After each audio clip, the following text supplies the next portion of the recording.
चलिए जानते हैं देश दुनिया की सिलेक्टेड काम की बहुत ही महत्वपूर्ण सिलेक्टेड खबरों को सिर्फ 10 मिनट में 50 बड़ी खबरों को। लेकिन वीडियो के आगे बढ़ने से पहले अगर आप लोगों ने हमारे चैनल को अब तक सब्सक्राइब नहीं किया तो सब्सक्राइब करके नीचे का बेल आइकन को जरूर प्रेस कीजिए।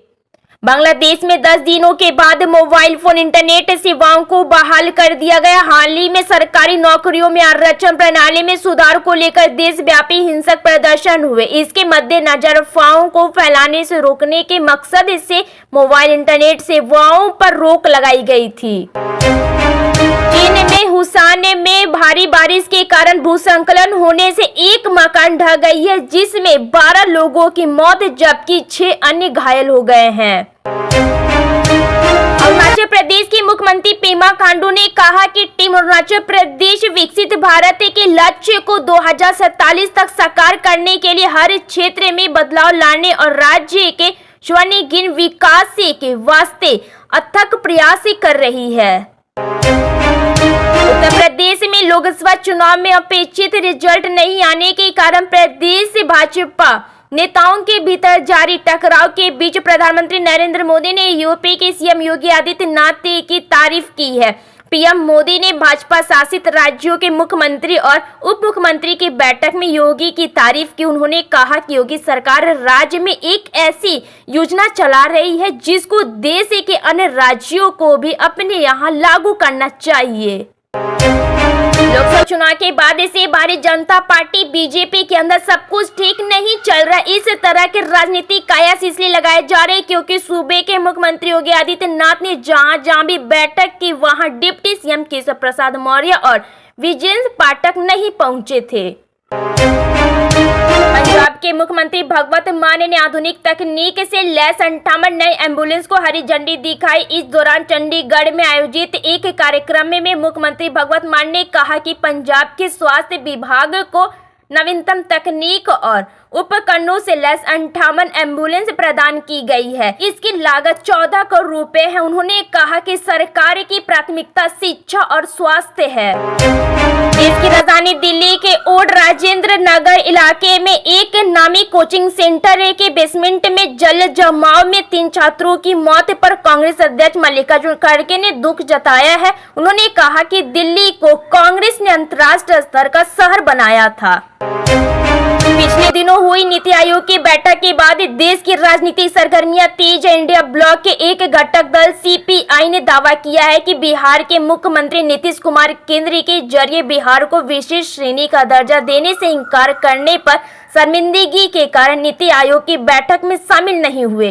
पार्टी ने विशेष पैकेज पर लोगों को गुमराह करने के लिए एनडीए के नेतृत्व वाली केंद्र सरकार की आलोचना भी की और अगले महीने विरोध मोर्चा निकालने की घोषणा की है। दिल्ली के ओड राजेंद्र नगर के राव कोचिंग सेंटर में बेसमेंट में 3 छात्रों के डूबने की घटना के बाद पूरे देश में गुस्सा है। कांग्रेस की जनरल सेक्रेटरी प्रियंका गांधी ने इस घटना पर दुख जताते हुए इसे लापरवाही और कुप्रबंधन की पराकाष्ठा बताया है।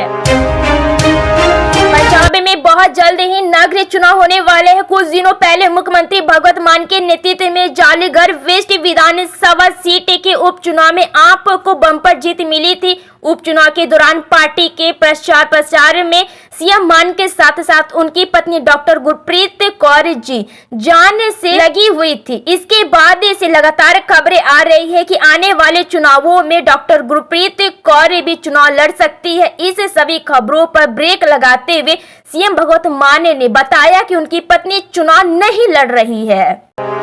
यूपी सरकार में परिवहन मंत्री दयाशंकर सिंह ने भदोही जनपद में प्रेस वार्ता कर अखिलेश यादव, मायावती और कांग्रेस सहित पूरे विपक्ष को आड़े हाथों लेते हुए खूब खरी खोटी सुनाई और कहा कि ये सभी परिवार पार्टी है। नीति आयोग की बैठक को लेकर एक तरफ पश्चिम बंगाल की सीएम ममता बनर्जी चर्चा में है तो दूसरी तरफ सीएम नीतीश कुमार की भी काफी ज्यादा चर्चाएं हो रही है। इस मुद्दे पर विपक्षी पार्टियां खूब बयानबाजी कर रही है। आरजेडी के प्रवक्ता मृत्युंजय तिवारी ने कहा कि नीति आयोग की बैठक के दौरान पश्चिम बंगाल की मुख्यमंत्री ममता बनर्जी दीदी के साथ हुई कहासुनी के कारण ही मुख्यमंत्री नीतीश कुमार बैठक में शामिल नहीं हुए। वहीं विपक्षी इंडिया गठबंधन के सहयोगी दल भारतीय कम्युनिस्ट पार्टी लिबरेशन ने दावा किया है कि बिहार के मुख्यमंत्री नीतीश कुमार राज्य को विशेष श्रेणी का दर्जा देने से केंद्र इंकार से पैदा हुई शर्मिंदगी के कारण नीति आयोग की बैठक में शामिल नहीं हुए। अक्टूबर 2024 को जन स्वराज दल बनाने जा रहा है। इस अभियान की शुरुआत करने वाले प्रशांत किशोर ने इसकी तैयारियां शुरू कर दी। इसी क्रम में पटना के बापू सभागार में प्रशांत किशोर ने एक कार्यशाला को संबोधित किया। इसमें जिला और प्रखंड स्तर की सभी पदाधिकारियों ने हिस्सा लिया। इस दौरान पीके ने खुद बताया कि दल का नेतृत्व किसके हाथ में होगा। शिवसेना उद्धव बाला साहेब ठाकरे नेता संजय राउत ने कहा कि नई दिल्ली में एक दिन पहले हुई नीति आयोग की बैठक में पश्चिम बंगाल की मुख्यमंत्री ममता बनर्जी ने कहा, अपमान लोकतंत्र के लिए अच्छा नहीं है। दिल्ली की कोचिंग सेंटर में छात्रों की मौत की घटना को लेकर अन्य छात्रों ने बताया कि बेसमेंट में लाइब्रेरी बनी हुई थी जहां बैठकर छात्र पढ़ाई कर रहे थे। उन्होंने बताया कि महज 2 से 3 मिनट में 10 फुट पानी भर गए, जो कि काफी ज्यादा गंदा था और लाइब्रेरी में बायोमेट्रिक गेट लगा हुआ था, जिसके कारण स्टूडेंट अंदर ही फंस गए। केंद्रीय मंत्री पीयूष गोयल ने कहा कि केंद्रीय बजट 2024-2025 में एंजल टैक्स हटा दिया गया है और इसके जरिए हमें देश में निवेशकों को आकर्षित कर सकेंगे। उन्होंने कहा कि सोने और चांदी पर सीमा शुल्क 15% से घटाकर 6% करने से न केवल छोटे कारीगरों को मदद मिलेगी, बल्कि देश के रत्न एवं आभूषण निर्यातक को भी बढ़ावा मिलेगा। पश्चिम बंगाल के मुख्यमंत्री ममता बनर्जी की नीति आयोग की बैठक बीच में ही छोड़ना और उनका माइक बंद करने के दावे पर केंद्रीय मंत्री चिराग पासवान ने प्रतिक्रिया दी। उन्होंने कहा कि मुझे लगता है कि यह व्यवहार गलत था। ऐसा लगता है कि यह विपक्ष की सोची समझी रणनीति थी उनकी और ध्यान आकर्षित करने के लिए। लोकसभा चुनाव के बाद बीजेपी ने पहली 2 दिवसीय मुख्यमंत्री परिषद की बैठक की है। बैठक में प्रधानमंत्री नरेंद्र मोदी ने कहा कि चुनावी नतीजे से हैरान न हो। उन्होंने आगे कहा कि सभी आंकड़े सरकार की बढ़त में हैं और चुनाव में कम सीट आने के बाद भी हम पहले जैसे ही आगे बढ़ रहे हैं।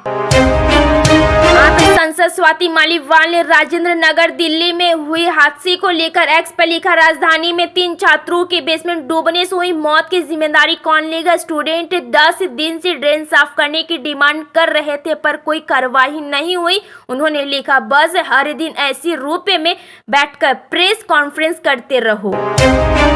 भाजपा का कहना है कि पश्चिम बंगाल की मुख्यमंत्री ममता बनर्जी कांग्रेस की पिछलग्गू नहीं बनना चाहती है। यही वजह है कि कांग्रेस के बहिष्कार के बाद भी उन्होंने नीति आयोग की बैठक में हिस्सा लिया और माइक बंद करने का आरोप लगाया, सभी का ध्यान अपनी ओर खींचा। भाजपा का कहना है कि कांग्रेस के उभारे के बाद क्षेत्रीय दलों में पैदा खौफ को ममता बनर्जी बता रही है। बजट को लेकर सियासत अभी शांत भी नहीं हुआ था कि उससे पहले नीति आयोग की बैठक को लेकर नया विवाद खड़ा हो गया है। विपक्ष ने बैठक में ममता बनर्जी का माइक बंद करने और उनका अपमान करने का आरोप लगाया है। शिवसेना यूबीटी नेता संजय राउत ने कहा कि यह लोकतंत्र के अनुकूल नहीं है। वहीं स्टालिन ने कहा कि मुख्यमंत्री के साथ ये व्यवहार ठीक नहीं है।